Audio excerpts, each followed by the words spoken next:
My name is Manfred Helber. I'm a Microsoft Most Valuable Professional in the category Cloud and Data Center. Let's first talk about Azure Kubernetes Services and Azure Kubernetes Services on Azure Stack HCI a little bit. Azure Kubernetes Services is available in Azure since several years already. So we have the Azure Kubernetes Services in Azure Stack HCI and in Azure in the public data centers. And in the first version of Azure Stack HCI, we also have support for Azure Kubernetes Services on Azure Stack HCI. What does this mean? Our platform for running this orchestration for containers is an Azure Stack HCI cluster. The Azure Stack HCI cluster, we have learned about this in several modules. We can start with 2 server nodes. We can scale up to 16 server nodes. We can have several of these clusters.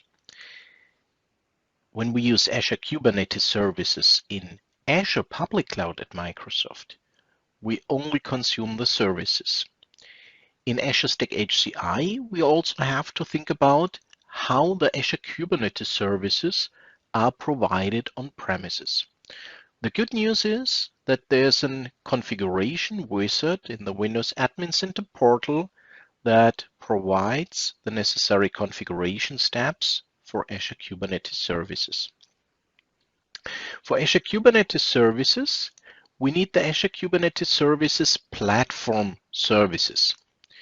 These are Hyper-V virtual machines that provide the system services with the containers.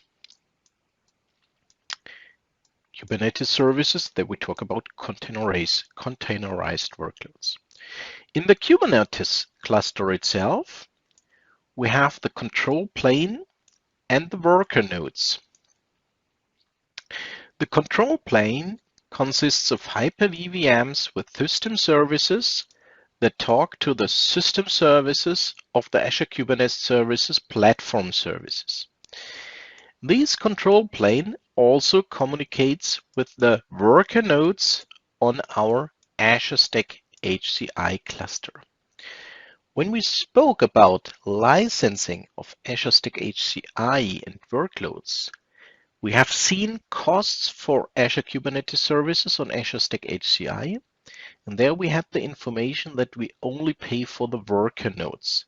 So these are the nodes we pay for and where we can take the advantage of hyper-threading without paying for these logical CPUs. So the Kubernetes cluster is customer hosted. So we can provide the services on premises. This is great when we want to optimize latency, when we want to access local stored databases and things like this. The configuration of this whole Azure Stack HCI based Kubernetes cluster is provided by Windows Admin Center. So Windows Admin Center provides a dedicated Azure Kubernetes Services configuration wizard. And this wizard is similar to what we know from the Azure Stack HCI deployment wizard itself. It knows several steps. It checks the prerequisites, it configures the basics, the node pools, the authentication, the networking, the integration, and to finalize it, we have a preview and create step. First step is to configure the connectivity to Azure. This has to be enabled, and we need an Azure account. We select for an Azure subscription, and we decide for a resource group. We can create new resource groups or use existing. In the cluster details, we have information about the Kubernetes services host. We have a host username, so our administrator typically, and we specify a password.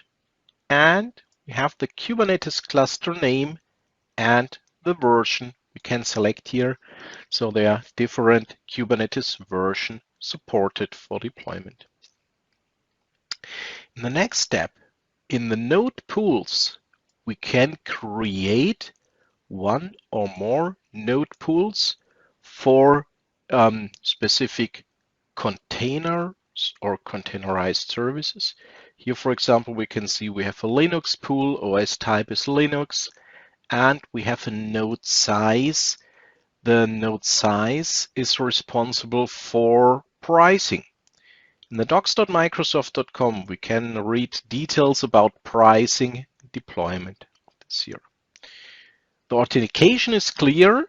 The important step is the networking, because also these containerized workloads need some network access. So we will add network interfaces where we have a virtual network name that's connected with a virtual switch. We can decide for networking static or DHCP, and in the configuration options we have the IP address, prefix, the default gateway address, DNS server, Kubernetes node pool start address, Kubernetes node pool end address, and the IP pool start address for the IP address templates for the virtual IP address pool. When we switch to DHCP, we have only the start and the add address and then VLAN ID for the virtual LANs. In the preview and create step, we have an final information about what will be created, and via clicking on create, it will be deployed. Here we can see the reason why I worked with screenshot. It takes very long to click through this wizard, and the deployment also needs a lot of additional time on your cluster, but everything is configured by this wizard. So you save a lot of time in using this wizard, but you should plan some time for deploying your Azure Kubernetes cluster on Azure Stack HCI. We have a very good documentation about Azure Kubernetes Services on Azure Stack HCI on docs.microsoft.com.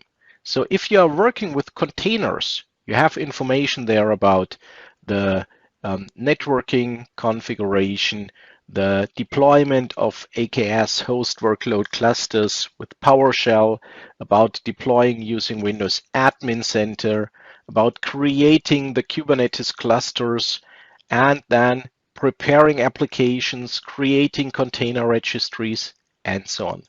If you are familiar with container technologies, you will find your way here to deploy your own Kubernetes cluster.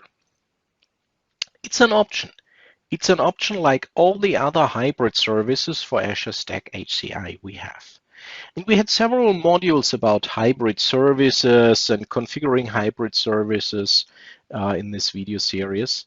And I think it's important to understand this. This is a key value of Azure Stack HCI, because Microsoft promises us that we will have today and in the future a lot of Azure workloads and benefits on Azure Stack HCI, Azure management and governance, and the infrastructure innovations.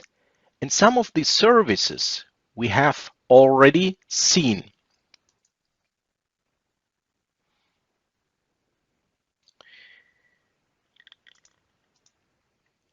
So we talked about Windows Server 2022 Azure Edition. This is one of these hybrid workloads. Initially, this is only available in the Azure data centers, but because Azure Stack HCI is Azure, we have also this Azure Edition on Azure Stack HCI. The extended security updates we discussed. Windows subscription add-on we have seen in one live demo. Azure Virtual Desktop for Azure Stack HCI, there we had a video module about it. We will see continuous Kubernetes innovations. I didn't mention this when we talked about Kubernetes in this module. For Azure Stack HCI, we have a new version every year. Once a year, we will see a new version. This is the promise. Maybe we have sometimes 2 versions a year, but I expect 1 version each year. For Kubernetes cluster services, we have new versions every month. It's a total different world when you're working with containers. And here we have a continuous innovation for this Kubernetes services on Azure Stack HCI. We have the Arc-enabled platform as a services. We have the integration with the Azure Resource Manager. If you are working with Resource Manager templates, this is an absolute hybrid topics. We have the extensions and Azure Arc-enabled servers. We have a preview of multi-cluster monitoring for Azure Stack HCI. If you have several of these clusters, remember we configured Azure Monitor, but this multi-cluster monitoring is in preview actually. We have the Arc-enabled virtual machine management via the Windows Admin Center. We have seen in one module Azure Backup and Azure Site Recovery and Arc-enabled Kubernetes services. We discussed about GPU workloads in the hardware requirements. The restart is much faster. We have intent-driven cluster networking. We have seen this in the deployment with it. We have the SYN provisioning for storage spaces direct. This is also a hybrid feature because this is driven by Azure. Yes, it runs on premises, but it's driven by Azure. Also the dynamic processor compatibility and the secured core server functionality. So we will take advantage of this Azure-driven additional values we will also receive in Azure Stack HCI. Important is to understand that Azure Stack HCI is the only platform that provides this exclusive integration. Some of these things we also see in Windows Server.